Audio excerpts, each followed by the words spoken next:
चलो कहाँ तक करवाया था?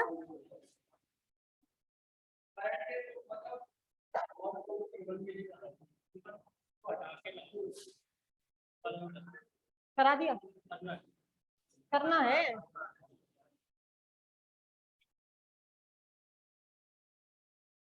तो दोनों का करवा दिया, इवन का कराना।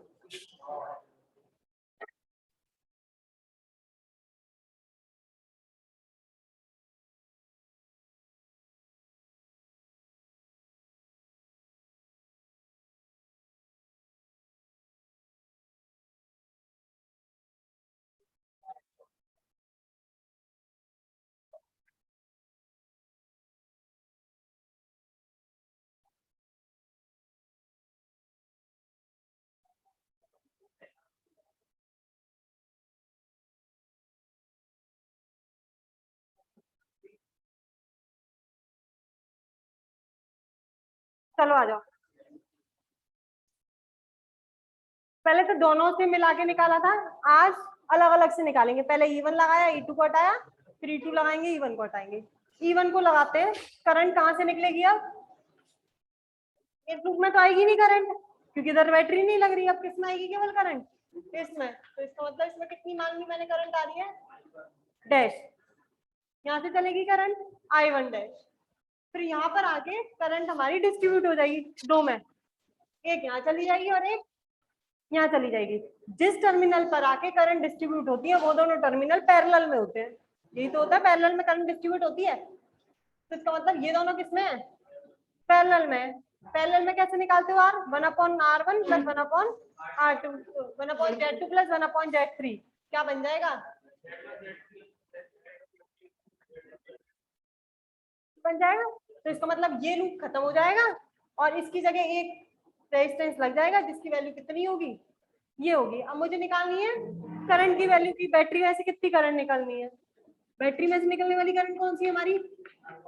I1 dash. I बराबर फॉर्मूला क्या होता है? V equal to I R, I equal to V over R. V over R. Battery में वोल्टेज कितना है यहाँ पर लूप में? E1, तो मतलब V अपॉन, अब R लिखना है। हाँ, अब ये लूप खत्म हो गया, ये रेजिस्टेंस जो बना वो उसकी वैल्यू इतनी हो गई। अब यहाँ से करंट निकलेगी और घूम के वापस इसमें आ जाएगी। इसका मतलब ये दोनों किसमें हो जाएंगे अब? सीरीज में। अगर सीरीज में होते तो R1 प्लस R2, तो Z1 प्लस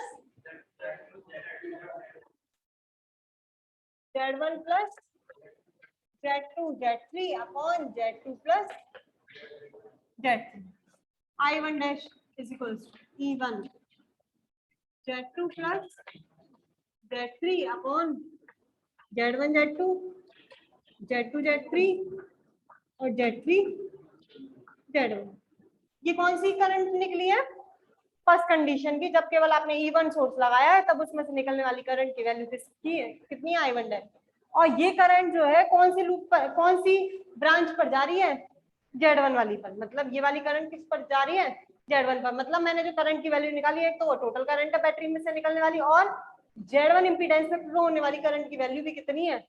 I1 डैश। समझ में आए? इक्वेशन नंबर कोई डलवाई थी, नहीं डलवाई थी?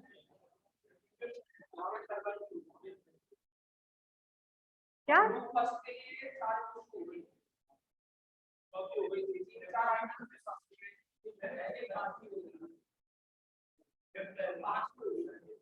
डाल दो फिर तो। ये नहीं, ये मैं जो लिखवाऊंगी वो फिफ्थ डालूंगी मैं, ये वाली। ठीक है, लिखिए। ये बना लिया था सर्किट, लिखिए। केस फर्स्ट डलवाया था, नहीं डलवाया था? फॉर सोर्स E1 लिखवा दो दिया। केस फर्स्ट था फॉर सोर्स E1, लिखिए। In this condition, in this condition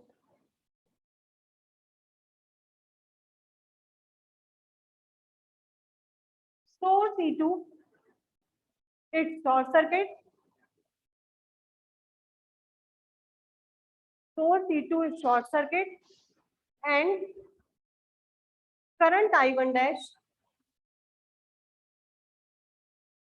current I1 dash flow from source E1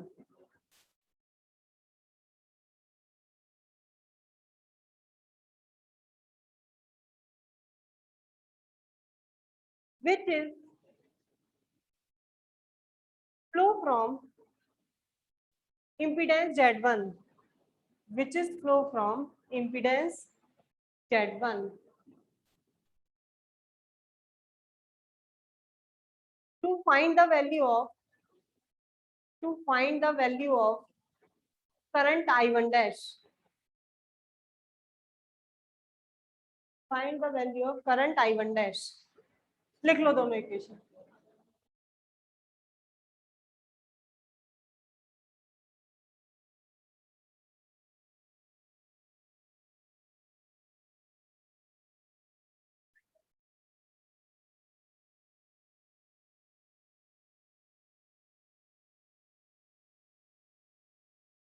हो गया?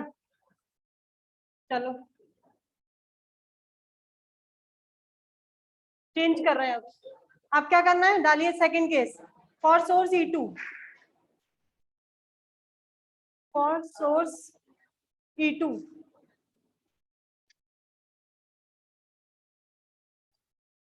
सेकंड केस में फोर सोर्स E2. एक बात सुनो, कल मैंने दोनों सोर्स लगवा के करंट निकलवाई थी I1 जो करंट निकली थी उसका पहला पार्ट ये था. देखो जरा, जो कल करंट I1 निकाली थी उसका पहला पार्ट तो निकल गया. अब बचा कौन सा निकालना है?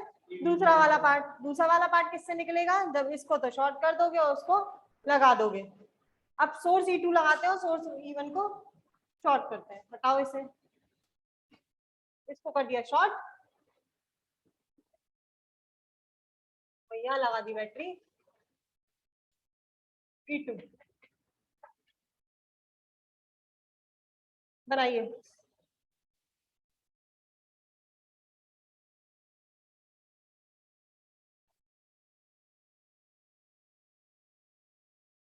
और ये डायरेक्शन सब चेंज हो जाएंगी.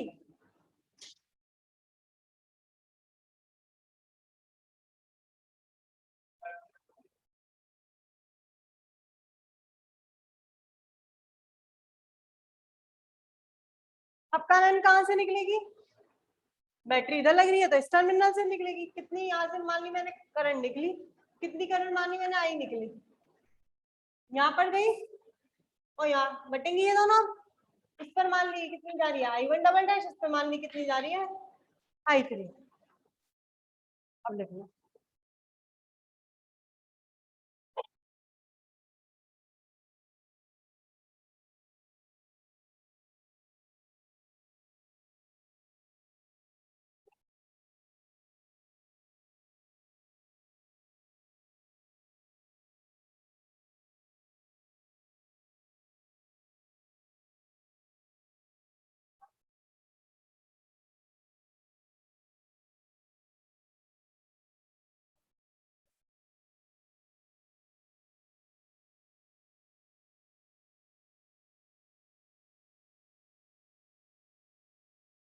हो गया? बन गया सर्किट. अब दूसरा सोर्स लगाया तो करंट जो निकलेगी वो दो अब इधर से डिस्ट्रीब्यूट होगी. पहले Z1 में कितनी करंट थी? I1 double dash. अब कितनी करंट है? पहले I1 डैश थी, अब कितनी है? I1 double dash. अब मुझे पहले टोटल करंट निकालनी है कि इस बैटरी से कितनी करंट निकलनी है. कितनी करंट निकल रही है? I. पहले I की वैल्यू निकालते हैं. सुन लो बस. I जब निकालूंगी यहाँ से जाएगी, ये दो डिस्ट्रीब्यूट हो गई. इसका मतलब अब ये दोनों किसमें हो गए? पैरेलल में. पैरेलल में मतलब 1/Z1 प्लस 1/Z3, मतलब Z1 Z3 upon Z1 plus Z2. Z1 Z3 upon Z1 plus Z2. ये पूरा लूप हट गया. उसकी जगह एक इम्पीडेंस जुड़ गया, उसकी वैल्यू ये हो गई. अब इस करंट की वैल्यू निकालेंगे, ये घूम के वापस इसमें आ जाएगी. अब ये दोनों किसमें हो जाएंगे?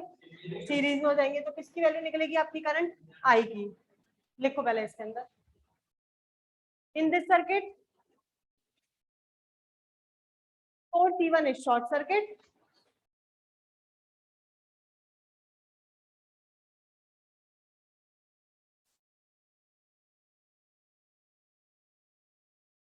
and the value of current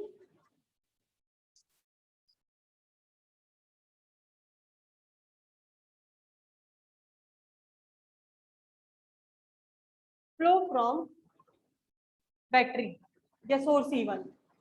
flow from source E1. आ जाओ जरा. आई निकालती हूँ. फ्लोट V1 में से क्या होता है V अपॉन R। V कितना होगा, R कितना होगा,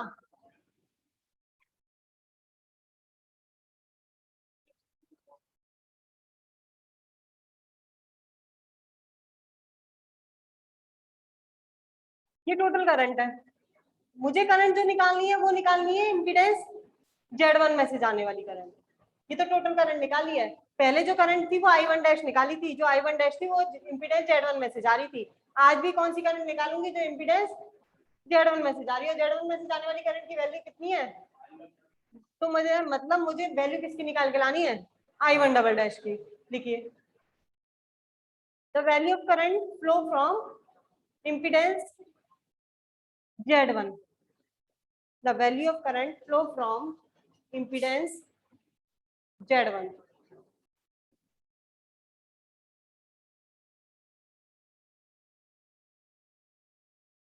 flow from impedance Z1। कितनी इम्पीडेंस Z1 में से जाने वाली करंट, I1 डबल डैश। मतलब मुझे I1 डबल डैश की वैल्यू निकालनी है। अब सुनो जरा कैसे निकालेंगे।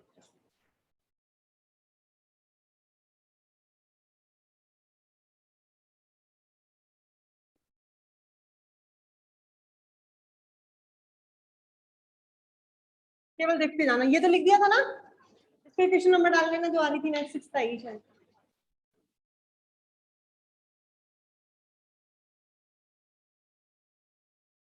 देखो जरा, मैं अगर पूछूं Z1 और Z3 में से मिलके कितनी करंट जा रही है, Z1 में से I1 डबल डैश जा रही है, Z3 में से I3 जा रही है। मैं पूछूं दोनों में मिलके कितनी करंट जा रही है, I जा रही है।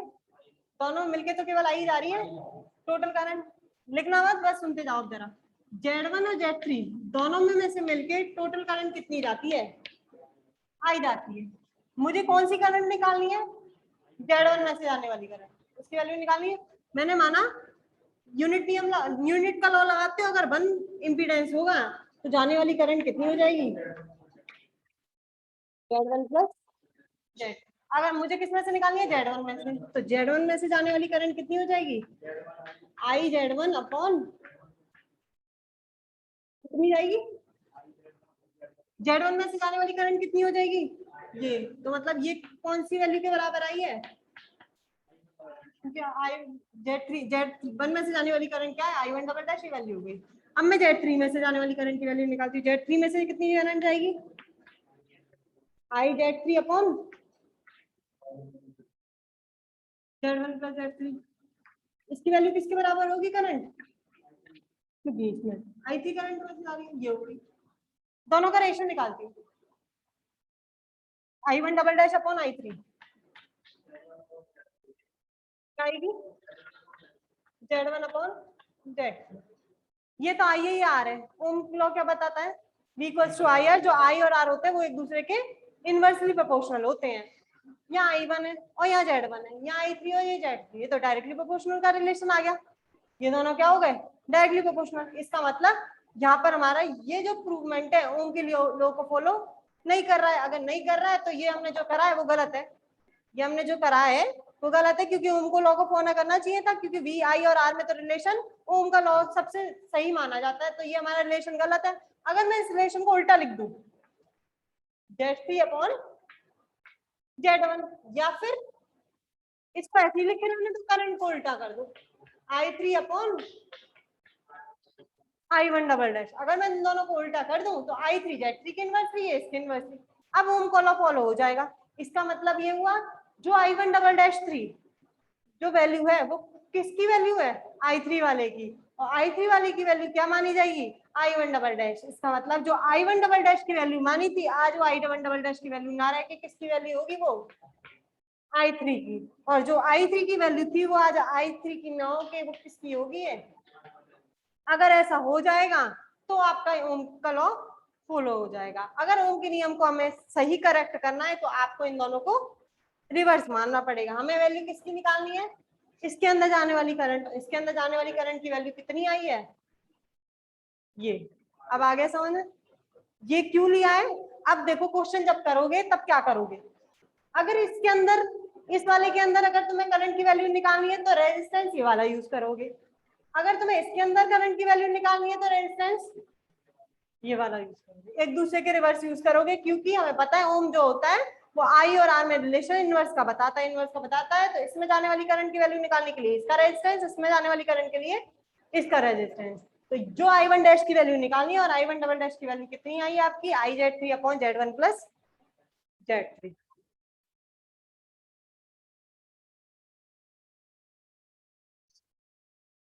I1 डबल डैश बराबर IZ3 upon Z1 plus Z।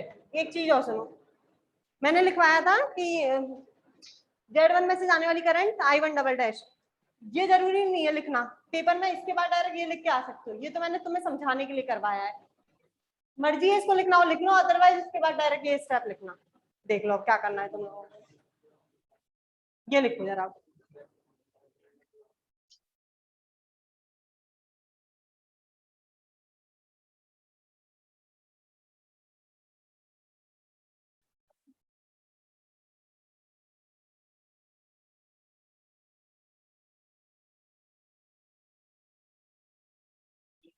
चलो आई की वैल्यू रख ली इसके अंदर,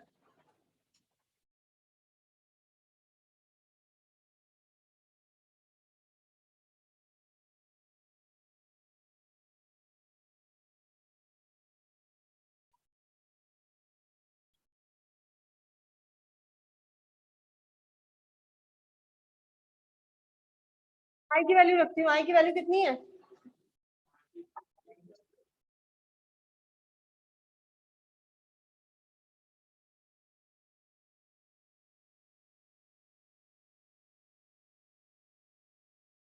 सॉल्व करो।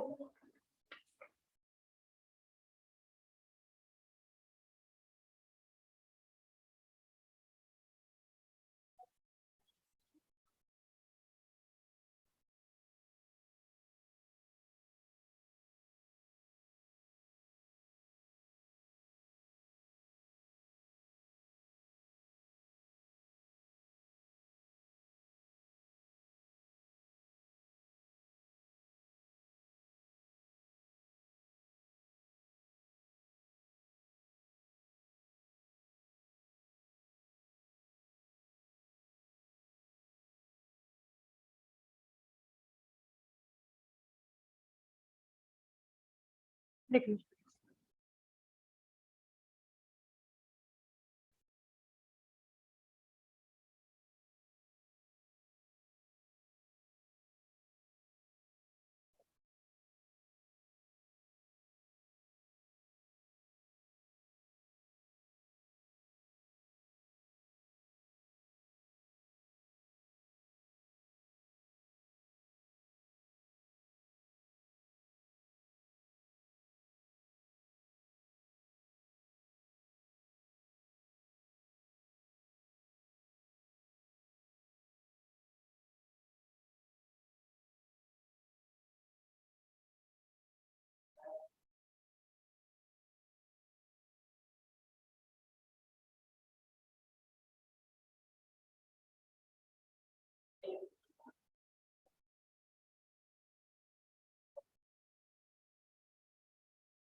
हो गया।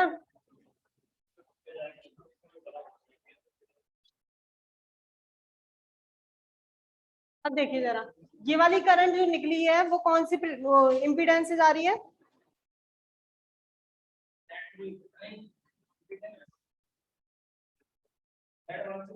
ये Z1 से जा रही है। पिछले वाले सर्किट में Z1 से जाने वाली करंट कौन सी थी,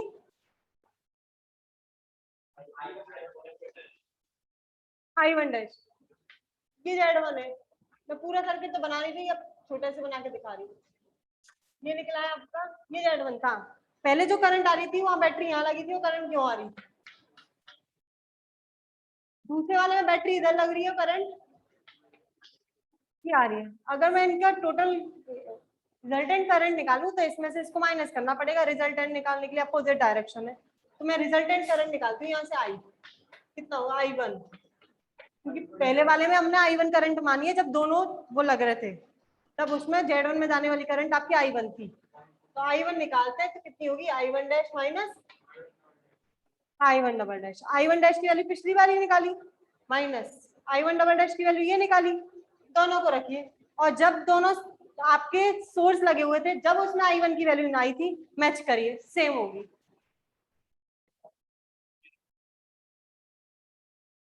पहले जो I1 की, सबसे पहले दोनों सोर्स लगे हुए थे, तब हमने जो I1 की वैल्यू निकाली थी वो, और I1 dash minus I1 double dash की वैल्यू, वो दोनों सेम होनी चाहिए। अगर सेम होती है तो आपकी सुपरपोजिशन थ्योरम प्रूव हो गई। यही तो थी सुपरपोजिशन थ्योरम, हर इंपीडेंस में जाने वाली वैल्यू सेम होनी चाहिए, भले सोर्स एक हटाओ और दूसरा हटाओ तो जाने वाली वैल्यू क्या होनी चाहिए, सेम आनी चाहिए। सेम आ गई तो आपकी यहाँ पर सुपरपोजिशन थ्योरम प्रूव हो गई। लिखिए, in both circuit, in both circuit, I1 dash and I1 double dash, I1 dash and I1 double dash are opposite in direction, are opposite in direction, so their resultant becomes, so their resultant becomes,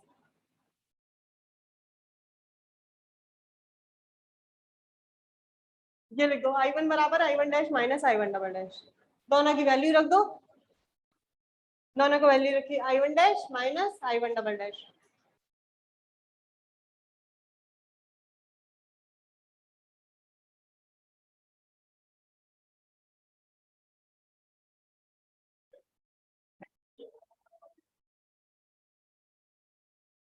क्या वो कर सकते भाई, I1 dash तो battery उसमें से जा रही थी, E1 में से, सोर्स में से, पहला पहला सोर्स आपका E1 था।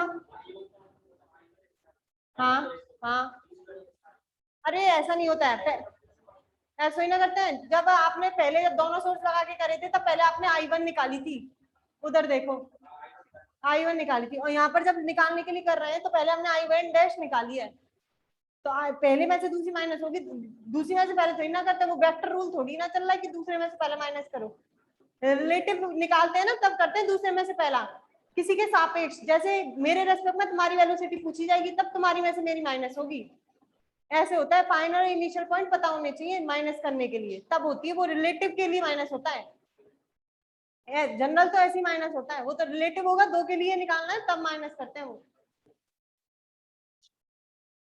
वहाँ वो अलग फिजिक्स है, ये अलग फिजिक्स है, दोनों को मिक्स मत करो। यहाँ इलेक्ट्रॉनिक्स है, यहाँ कोई वो नहीं होता।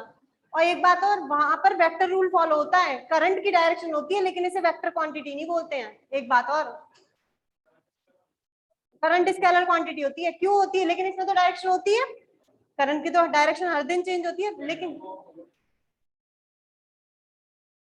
हाँ, वेक्टर लॉ फॉलो नहीं करता है, इस वजह से इसको वेक्टर क्वांटिटी नहीं बोल सकते। जब वेक्टर क्वांटिटी नहीं बोल सकते तो इसमें वेक्टर का रूल क्यों लगा रहे हो।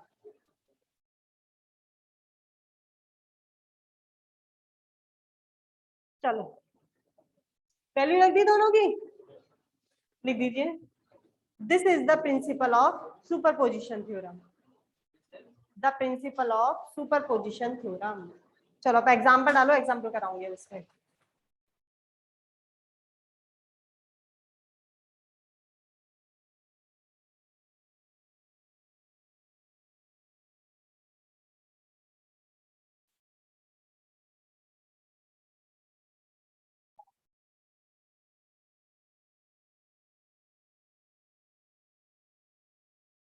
क्वेश्चन लिखो पहले।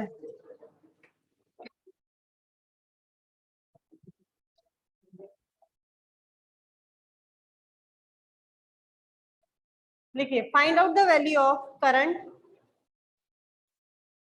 क्वेश्चन लिखते जाओ, find out the value of current in each resistance R1, R2 and R3, in each resistance R1, R2 and R3, and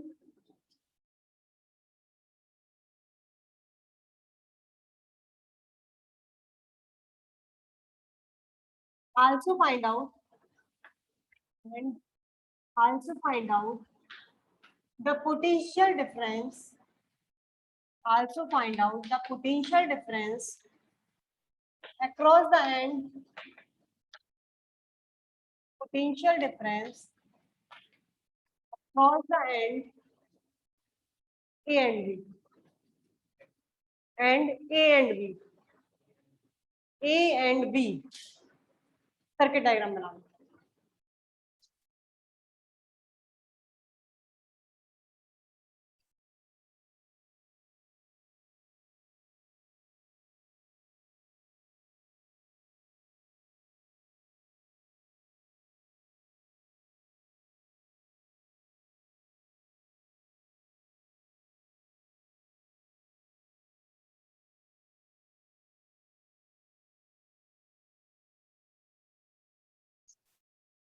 हाँ, बाय यूजिंग सुपरपोजिशन थ्योरम, ये तो लिखवाना ही भूलिए.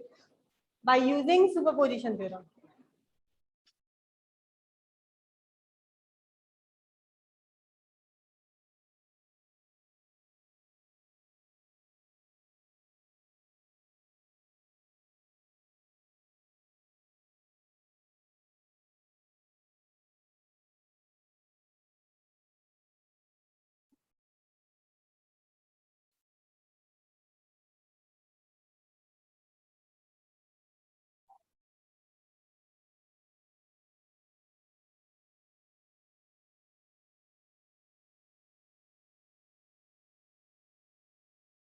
चलो कराऊं. चलिए लगाइए सुपरपोजिशन थ्योरम. क्या बताती है सुपरपोजिशन थ्योरम? पहली कंडीशन में एक को लगे रहने दीजिए, दूसरे को शॉर्ट कर दीजिए. चलो पहले का फर्स्ट करता है.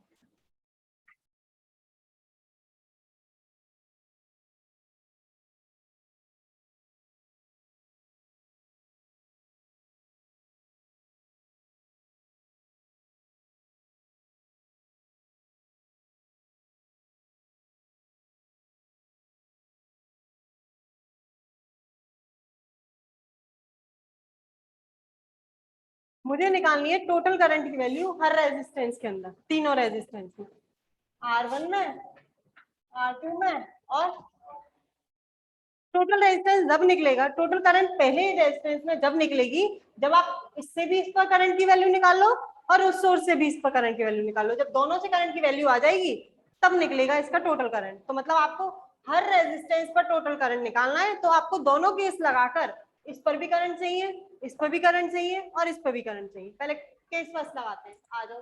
टोटल करंट मानी मैंने यहाँ से निकल रही है I1 मान लेते हैं. थोड़ा कितनी जा रही है I1, इस पे जा रही है I2 और इस पे जा रही है I3. मुझे करंट माननी है पहले I1. किस रेजिस्टेंस में निकल रहा है? R1 across resistance R1. क्या होता है? I1 I equals to V over R. V क्या हो जाएगा? 5 R. R ले लो जरा इसके लिए. करंट ये आएगी बटी पैरेलल 4 into 4 upon 4 plus 4 और फिर ये दोनों सीरीज. तो 8 प्लस, तो इसका मतलब 8 plus 4 into 4 upon 4 plus I1. 5 over 8 plus 2 10 मतलब 0.5 एम्पियर. इसका मतलब ये हुआ जब मैंने सोर्स E1 लगा रखा है, E2 को शॉर्ट कर रखा है, तो रेजिस्टेंस R1 में जाने वाली करंट की वैल्यू कितनी है? 0.5. अब I2 निकालते हैं. सुन लो, बाद में नोट करना. ये एक बार क्वेश्चन आ गया तो फिर सारे हो जाएंगे. अब I2 देखो जरा. अब इसमें निकालनी है. मैंने कंसेप्ट बताया था, जब इस पर निकालनी हो तो रेजिस्टेंस इसका यूज करना हो, जब इस पर निकालनी हो तो रेजिस्टेंस इसका यूज करना. तो मुझे क्या निकालनी है? I2 पर निकालनी है. तो रेजिस्टेंस कौन सा यूज होगा? R3 वाला. तो इसका मतलब ये हो जाएगी R3 into total current I और इन दोनों का सम R2 प्लस R3. देखो पीछे ऐसे ही निकलवाया हुआ है R2 प्लस R3. R3 की वैल्यू कितनी है? 4. Total I 0.5 over R2 plus R3. 4 plus 4 0.25 ampere. अब मुझे कौन सी निकालनी है लास्ट? I3। अब मैंने बताया था जब इसकी निकालनी है तो रेजिस्टेंस कौन सा यूज करेंगे? I2 वाला, R2 वाला। तो इसमें क्या हो जाएगी? R2I upon R2 plus R3। या तो इससे निकाल लो, या एक और सबसे इजी तरीका, टोटल करंट में से ये वाली करंट माइनस कर दो, इस पर करंट पता चल जाएगी। टोटल करंट में से इसमें से इस पर जाने वाली करंट हटा दो तो इस पर जाने वाली करंट पता चल जाएगी। या तो 0.5 में से 0.25 माइनस कर दो, या फिर वही कंसेप्ट लगा दो जो मैंने बताया था। जो आपकी इच्छा हो वो कर लेना, दोनों से आंसर सेम आएंगे। तो कितना आएगा?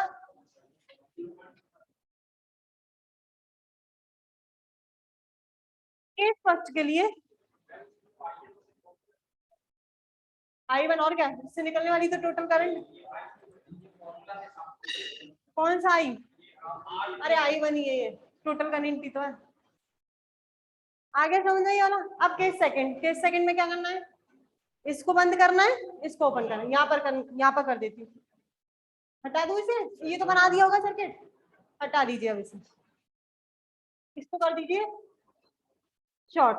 अब देखो जरा, अब इस बैटरी में से निकलेगी, पहले I1 I2 I3 लिया, इसमें से मान ली मैंने निकली I1 डैश, यहाँ पहुंची I2 डैश, और यहाँ पहुंची I3 डैश। सबसे पहले इस बैटरी से निकलने वाली टोटल करंट कितनी है? I1 dash. आ जाओ, यहाँ निकलेगी, बट गई पैरेलल कॉम्बिनेशन, ये दोनों पैरेलल में 8 इंटू 4 अपॉन 8 प्लस 4, और ये दोनों सीरीज में V अपॉन R। V कितना है? 10 upon 4 plus 8 into 4 upon 8 plus 4। Solve करो। 10 अपॉन 4 प्लस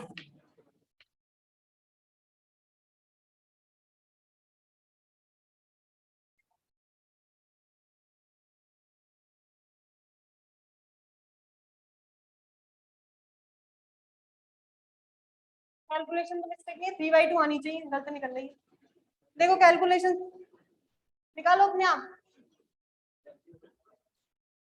ये नहीं पता मुझे।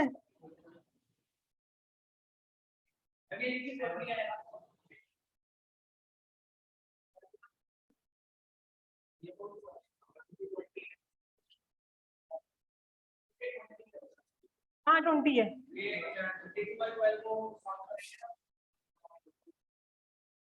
दोबारा कर रही हूँ। 32/12, 2 6 12, 2 6 12, 8 3 30 12, हाँ 20, 3/2 1/0.5 एम्पीयर। ये I1 डैश निकल गई। अब कौन सी निकालनी है? I2 dash. पहले फॉर्मूला बना लो जरा I2 डैश का, फॉर्मूला बनाओ। इस पर निकालनी है तो रेजिस्टेंस इसका यूज होगा।